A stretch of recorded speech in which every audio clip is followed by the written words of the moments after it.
بسم اللہ الرحمن الرحیم. محترم سامعین السلام علیکم ورحمۃ اللہ وبرکاتہ. سوالات جوابات کی نشست لے کے آپ کی خدمت میں حاضر ہیں. سوال یہ ہے کہ کیا سموک یعنی کہ سگریٹ پینے سے وضو جاتا رہتا ہے، وضو ٹوٹ جاتا ہے یا نہیں؟ بسم اللہ الرحمن الرحیم. پہلی بات تو یہ کہ سگریٹ یہ اچھی عادت نہیں ہے، صحت کے لیے بھی نقصان دہ ہے، بہت زیادہ پھیپھڑوں کے لیے نقصان دہ ہے، تو سگریٹ سے بچنا چاہیے. لیکن سگریٹ سے وضو نہیں ٹوٹتا، کہ وضو کے لیے قاعدہ شرعیہ قاعدہ کلیہ یہ ہے کہ جسم سے کوئی نجاست نکلنے سے وضو ٹوٹتا ہے.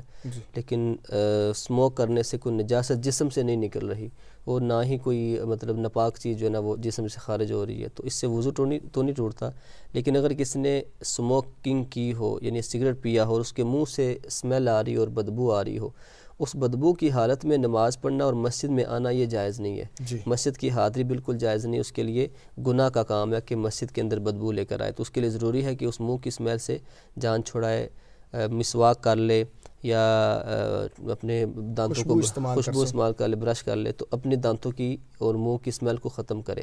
حدیث پاک کے مطابق روایت کا حصہ ہے، سمری یہ ہے کہ جب تم نماز کے لیے کھڑے ہوتے اور انسان جب تلاوت قرآن پاک نماز میں کر رہا ہوتا ہے تو ایک فرشتہ اپنا منہ اس کے منہ کے سامنے رکھ دیتا ہے، تو جو کچھ اس کے منہ سے نکل رہا ہوتا ہے فرشتے کے منہ میں جا رہا ہوتا ہے. اور اگر اس کے منہ سے اسمیل آ رہی ہو یا اس کے دانتوں میں کوئی کھانے کی چیز پھنسی ہو، اس سے فرشتوں کو بہت زیادہ تکلیف ہوتی ہے، تو اسے بچنا ضروری ہے. لیکن اسموکنگ سے وضو نہیں ٹوٹتا.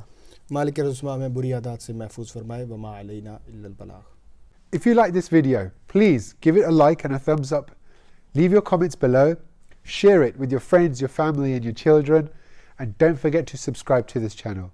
We'll see you next time. Keep watching and spread the blessings to everyone. Assalamu alaikum wa rahmatullahi wa barakatuh.